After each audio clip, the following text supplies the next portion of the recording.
I'm just going to say it. Raw tonight from St. Louis, Missouri, April 23rd, 2018, completely sucked. There's just no way around it. You know, um, it's crazy how last week we had the Superstar Shakeup, and everybody was saying after SmackDown Live that, oh, SmackDown Live blew Monday Night Raw out of the water with their picks. And damn, tonight watching Raw, you actually did see that. It actually convinced you that, damn, SmackDown Live really, outdid Raw. And I'll be honest, the show tonight felt underwhelming.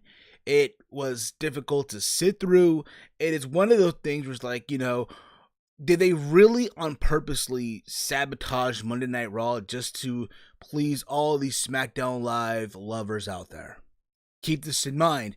There's a big show coming up this Friday, the Greatest Royal Rumble. So essentially, this was sort of a go-home show to the Greatest Royal Rumble on the flagship show, Monday Night Raw. And it sucked. Completely sucked. The matches felt meh. Nothing really big happened. And it's just one of those things where it's like, what the fuck are we watching? Seriously.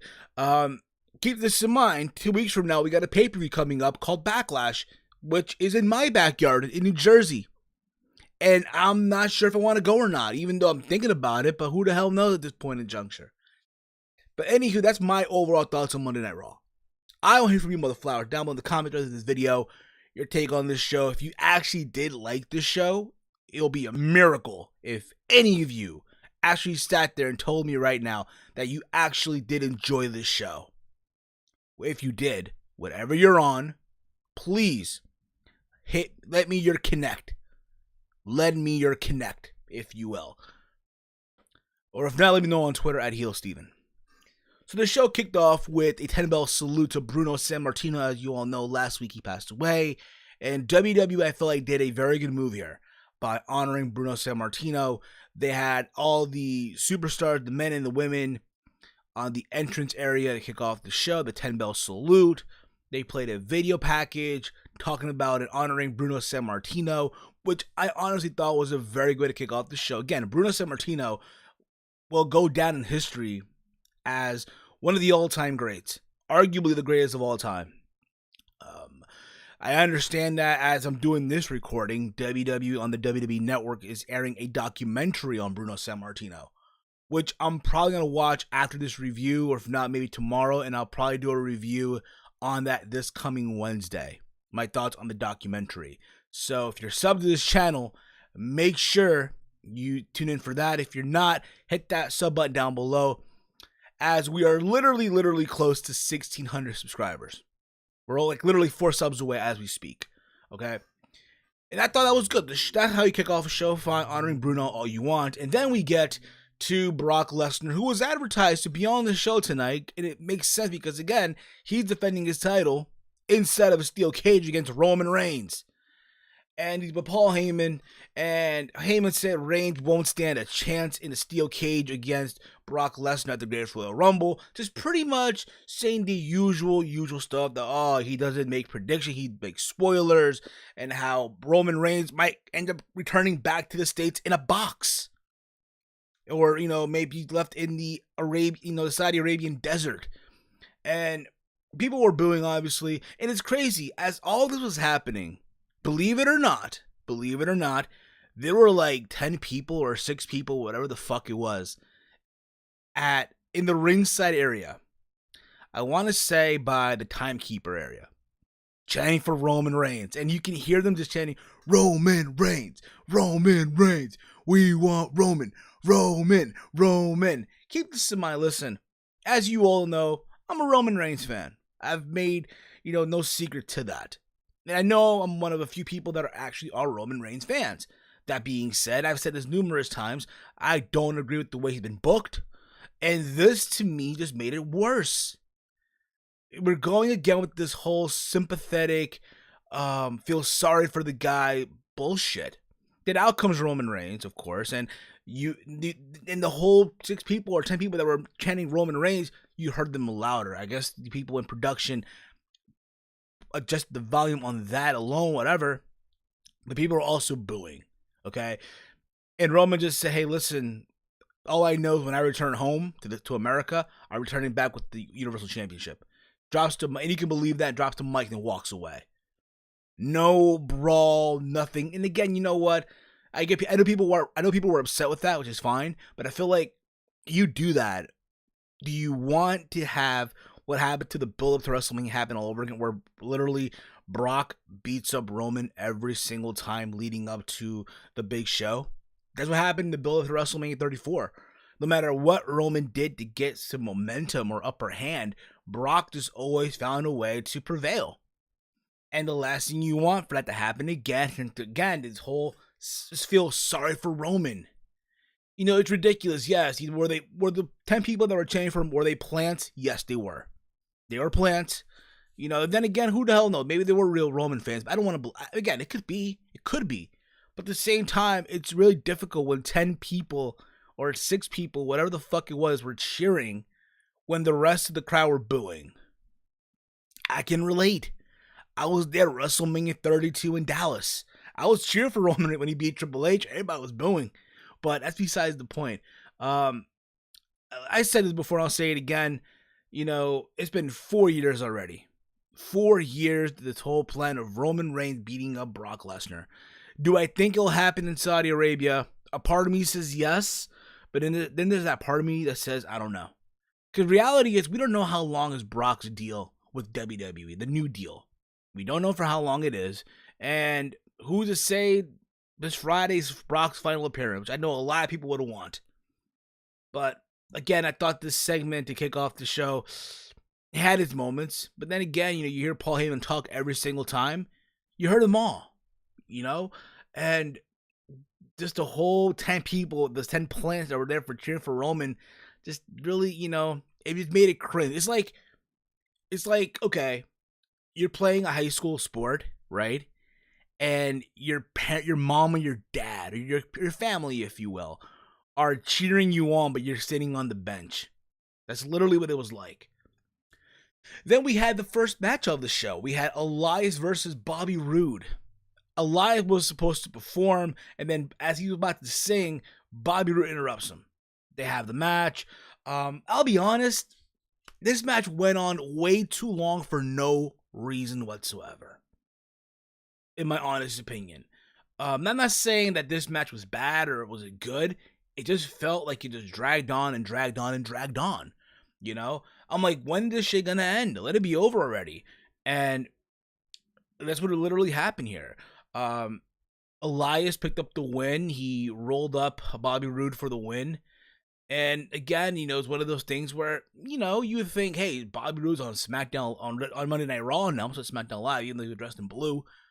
Then maybe they'll throw him a bone. Hey, it's your Raw debut, get a win over Elias. And thankfully, no. I mean, I'm not saying thankfully in a good way, but you know, fine. I get it too. Hey, both guys are in the greatest Royal Rumble match in Saudi Arabia, that 50 Royal Rumble match. So hey, give them some TV time, all the fuck you want. But this felt like way too fucking long here. We then had the Ascension making their Raw return. Again, they were from the Superstar Shakeup. And they went up against Woken Matt and Bray Wyatt. And it's one of those things where it's like, okay, you mean to tell me we just couldn't get Heath Slater and Rhino once again for this shit? Instead, the Ascension is like, yeah, you know, the Ascension, let's be real about it, are now jokes. That's what they are now, essentially. But it's bad enough we're going to throw more salt to that wound, as crispy that shit may be, to feed them to Woken Matt and Bray Wyatt. We got a promo before the match. It's just one of those things, whatever. Wyatt pinned Victor, and then Hardy hit the double team twist of fate, if you will. But again, it was one of those things where, again, you saw it, it's great, you know, Woken Matt and Bray Wyatt, but you don't know how long this is going to last, you know. We then get the debut of the Sammy and Kevin show. As you all know, they're also on Monday Night Raw through Stephanie McMahon, and their first guest on the show was Kurt Angle, and they also said that the greatest Royal Rumble is for them to prove that they are great, and why Stephanie McMahon had to, pick the two of them to be crowned the crown jewels of Raw. And they welcomed, obviously, Kurt Angle, and they literally taunted him, made fun of him, chanting how he sucks, and how Kurt Angle apparently has 5 kids, no, 6 kids. They forgot Jason Jordan, just like Kurt Angle forgot about him for so many years. And this thing as well, they were throwing, just shots at everybody, even Rusev, which got a fucking, if you will. And then Kurt Angle, reminded them that they will be in the Greatest Royal Rumble match. And also in that match, you'll see Daniel Bryan and Chris Jericho, who also had problems with Kevin Owens in the past, especially, Daniel Bryan at WrestleMania with Shane McMahon, and Jericho after their whole thing with him and Kevin Owens sometime last year. So, again, it was that thing as well. And then Angle announced that they'll both be in a match later on the night. Kevin Owens and Sami Zayn versus Bobby Lashley and Braun Strowman. And that got a pop for what it was. I mean, honestly, I thought this little segment was funny for what it was. But other than that, just to set up a tag team match later on in the show. We then get what I thought was the best segment of the show, essentially. We had Dolph Ziggler and Drew McIntyre beating Apollo Crews and Titus O'Neil. The match was quick, essentially a quick match. Ended up with a finish off with a double team move from Ziggler hitting the zigzag and the Claymore by McIntyre. Obviously, Drew got the win for the team. He pinned. I want to say here he pinned one of the guys. It was Apollo. I believe he pinned Apollo Crews here, and yeah, he pinned Apollo, which I thought again made sense. He's a new guy back on Raw, so why not have him pin, I guess, for the win. And then they cut this promo. Well, Drew that is, right? Drew McIntyre cut this promo how he is tired of everyone taking it easy, how everyone they're taking a paycheck, and how he is literally what a superstar looks like, and he's going to remind everybody just exactly that. And he wants everybody to wake up because because literally he is the reality check that WWE needs. Essentially, I thought this promo was very good. Probably the best segment, or the best promo on the show, in my honest opinion. And you know what? McIntyre, again, looks like a superstar. I think, honestly, he should be competing for the world title somewhere down the road. It'll be a true shame if they just have him be Ziggler's muscle, and that's it. I get it, yeah, right now he is that, but honestly, there's so much more they can do with Drew McIntyre right now. And, if you're Dolph Ziggler, you can hang on to this, ride this out as well. Why the hell not? But essentially, though, the star here is Drew McIntyre. That's the star.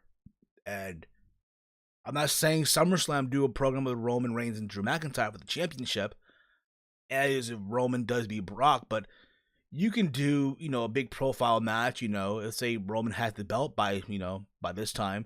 You can do, Drew McIntyre versus Roman Reigns for Survivor Series or Money in the Bank, some shit like that. But again, we'll see as time goes on here. But again, I thought that segment alone was probably one of the best segments of the show. I'm talking about the promo, not the match, the promo itself of Drew McIntyre. We then had Chad Gable and Jason Jordan going at it. My bad. We had Chad Gable and Jinder Mahal going at it. So backstage, right? Chad Gable goes on to introduce himself to Kurt Angle, and he talked about how he's happy to be on Monday Night Raw. Thanked Kurt Angle, asked how Jason Jordan was. Angle reminded that he's not here to be a part of a tag team. He's here as a singles guy. Jinder Mahal walks in, saying how dare Kurt Angle do what he did last Monday on Raw, having him face Jeff Hardy, having Jinder lose his U.S. title, and how at the Greatest Royal Rumble he will beat Jeff Hardy and then demand it be sent back to SmackDown Live. And Chad Gable got involved and said, hey, show some respect. And then Jinder Mahal decided to poke fun at Chad Gable because, again, Chad Gable is a small person compared to Jinder Mahal, saying, oh, look, it's Nicholas all grown up, which I thought was funny. And then for some reason, I don't know why, and maybe it might have slipped everyone because I didn't see anyone on Twitter mention this shit, but Jinder Mahal was like, oh, Mini-Me, I thought you died early this week. And I think no one really caught that. I'm like, ew. Because you think about it, right? You wouldn't, throw shade at someone's death into insulting somebody. you know? But it is what it is. They had a match after this whole segment, and the match for what it was, okay? I feel like it went way too long. Not saying it was a bad thing or anything like that, but I get what they're trying to go with. Hey, here's Chad Gable overcoming adversity, overcoming the size of Jinder Mahal. Essentially, Jinder was, having his way with Chad Gable throughout the entire match. And then Jinder goes for the Colossus, right? He tried to go for the Colossus, and he gets countered. They went literally the whole Bret Hart, Roddy Piper WrestleMania 8 finish, if you will, where Chad, like, he leaped off the turnbuckle corner and then rolled him up for the 1, 2, 3. And that's how the end of the match. So Chad Gable pulled the upset win. Not something I would have done, because you think about it, right? Jinder has a match coming up in a couple of weeks, or my bad, literally, I guess, this Friday against Jeff Hardy. So you want to give him that momentum, not just have an upset, win for Chad Gable to Jinder Mahal. We then get a tag team match. We had Braun Strowman and Bobby Lashley versus Kevin Owens and Sami Zayn. This probably by default was probably the best match on the show. Just crazy back and forth. For some reason, this is my only critique on the match, though. My only critique is you made Lashley feel vulnerable at moments in the match. When in reality, you think about it, Bobby Lashley should have no problem overpowering both Kevin Owens and Sami Zayn. Eventually, they made an attack to Braun Strowman. People went crazy. Braun went after Kevin Owens outside the ring. And then also with Sami Zayn.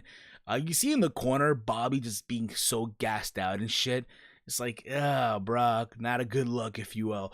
But eventually, all said and done, Bobby Lashley and Braun got the win.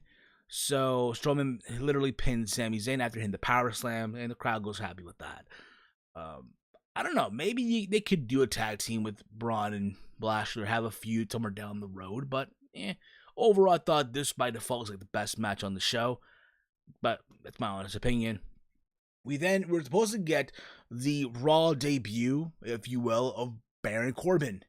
And at this point, I was like, you know what? Who could he face, right? I thought Mike Kanellis, but no. It was a No Way Jose. Here's the thing about it, okay? You're going to use a NXT call-up to the main roster to face Baron Corbin. Granted, it's No Way Jose. As you all know, I'm not really big on No Way Jose. Okay? So, whatever. Okay? So, literally, No Way Jose came out with his conga line. They're dancing and shit like that. And it's funny because Baron comes out and says, hey, I know you're trying to do here. Got all those people there.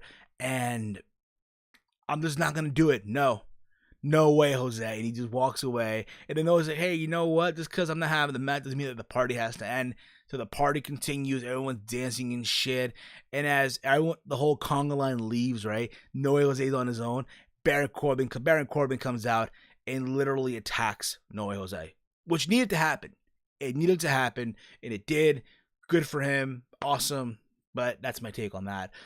We get after this Finn Balor and Seth Rollins versus the Mr. Rogers. I don't know why they're still even being called the Mr. Rogers, but Curtis Axel and Bo Dallas. So throughout the show, as you all know, The Miz is now on SmackDown Live, and you had Bo Dallas and Curtis Axel trying to affiliate themselves first with Seth Rollins. So they both had the Monday Night Rollins shirt, right?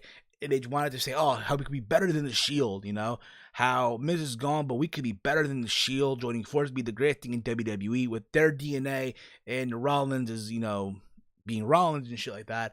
And they tried to do the whole Shield fist bump, whatever, and Rollins wasn't having it, he walked away. And then later on in this whole thing, you see Curtis Axel and Bo Dallas trying to, join the Balor Club, right? How, Miz is gone and now it could be too sweet. And they try to throw the too sweet gesture, and this Balor isn't having it either. My only thing is this, okay? So if Axel and Dallas are trying to, join forces with either Rollins or Balor, why have a match with them later on in the show? Made no sense to me at all. Essentially, though, of course, Balor and Rollins got the win. Rollins hit a curse stop, then Balor hit the coup de grace, and they pinned Curtis Axel. I'll be real about it, though. This whole notion of them, I'm talking about Axel and Dallas trying to see who can they join up with, right? I'm just saying this, and this is just a throwaway, and take it for what it's worth. But if you want to place them with somebody that you just won't see coming, like, ooh, wow, that's crazy. Why not Mike Kanellis? I think it could work. I'm not saying, Mike Kanellis is at, oh my God, a level of the Miz or shit like that. But if you want to throw a swerve at everybody, you don't see it coming. It's random, yes. Why not give it a shot? Just throwing it out there, guys. Give me your thoughts on that. Or who do you want to see Bo Dallas and Curtis Axel link up to now? Let me know. Also during the show, right? And as like I said before, Raw sucked completely. Raw was just terrible. And Michael Cole on commentary, Raw has never looked so much better. I'm like, bro, what the fuck are you smoking, bro? Seriously. This show is just terrible. This show is completely terrible. And then we get the main event. The women going at it. We got Mickie James, Alexa Bliss, the Riot Squad versus Sasha Banks, Nia Jax, Bayley, Ember Moon, Natalya in a I'm sorry you couldn't make the Saudi Arabia trip, so we're placing you in the main event match of Monday Night Raw match. That's literally what this was. And before this match even took place, Alexa Bliss had a moment with Bliss segment where she was campaigning anti-bullying and shit like that, and how Nia Jax is this bully, right? How a while back, I guess in California, I think it was, I could be wrong on that part, but both Alexa and Nia saw a homeless woman and how she wanted something to eat, and Alexa went to offer her burrito bowl, and apparently Nia Jax grabbed it away from her and started eating it in front of her, laughing at her and chewing and laughing at the same time at the homeless lady and shit like that. Which I thought was funny, okay? I thought was funny all you want. At the same time, it's like you're making fun of the homeless, you're making fun of fat people and shit, man. But I thought, again, the segment as a whole was funny. And then they had the cringeworthy with the other side with Nia, Sasha, Bayley, Natalya, and Ember doing like 1980s style. Oh, we're gonna get her. What do you think, Ember? What do you think, Nia? What do you think? This is so cringy, like, whatever. And then they pan out to Sasha and Bayley. They stare at each other, and then Bayley just walks away. But again, this match essentially was titled, "Hey, we're sorry you couldn't. We're sorry that you cannot attend the Saudi Arabia trip this Friday. So we're gonna give you guys the moment to close the show. Because again, if the men can close the show on Monday Night Raw, so can the women, right? And all this was just set up just so Ronda Rousey can appear. So essentially, this match they injured Natalya's knee, and literally, again, it's back and forth, but obviously they injured Natalya's knee. Mickie James keeps going after Natalya, and it's a moment where literally all the women get dropped by Nia Jax after Nia did like a jump off the apron, right? But back to this whole Mickie and Natalya thing, right? So Mickie was attacking Natalya throughout this whole thing. The injured knee, Natalya getting checked outside the ring by officials and medical staff. And then out comes Ronda Rousey, right? She makes the walk all you want, and she checks up on Natalya, helps her up, and then Mickie James does like a baseball slide, attacks Ronda Rousey. Ronda gets in the ring. She's not even in the match. But she takes down Mickie James, locks in the armbar, and Mickie taps out, and they call for the bell. So essentially, they made it seem like Ronda was in this match when she really wasn't. So essentially, Alexa, the Riot Squad, and Mickie James got the win via disqualification. So this whole match essentially was made just so Ronda Rousey can have her moment by taking out Mickie James with the armbar. I know people are cringing at it. I know people's like, oh, why?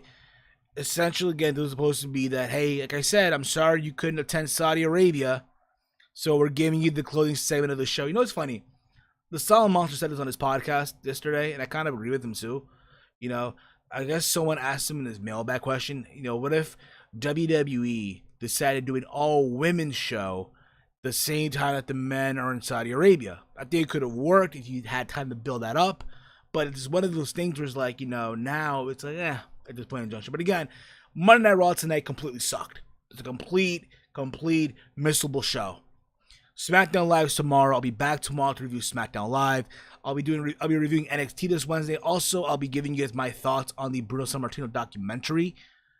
All right, so I don't know when I'll be reviewing the Greatest Royal Rumble. I'm not sure if I will or not, because again, I'll be at work when that show's going live on the network at 12 p.m. on Friday. So we'll see how that goes. But as always, guys, thank you for watching this video. If you're new to the channel, make sure you hit that sub button. We're literally close to 1,600, like 4 subs away or so like that. So make sure you do it. If you want to copy some merch, we got a store over at Teespring. The Team Hill Podcast has a store on Teespring. I got 2 shirts up on the store. The Certified Mother Flower shirt, and as well the Team Hill Podcast logo on a t-shirt. Get yours now on Mother Flower over at teespring.com/store/Team Hill Podcast 3. Big thank you goes out to Salrex for the designs. I cannot thank him enough for all that he's done for me on this channel. But as always, guys, that's it for me. Follow me on Twitter at HeelSteven, where I tweet throughout all these shows, Raw, SmackDown Live, NXT pay-per-views, and above all else with all you awesome Mother Flowers. And as always, guys, hate, comment, and subscribe. Until next time, it's me, it's Steve, and I'm out like Janet's titties, y'all. It's wrestling and whatever, Mother Flowers. Seriously, this was the "we sorry couldn't attend the trip." Here you go, Mother Flowers. Yeah.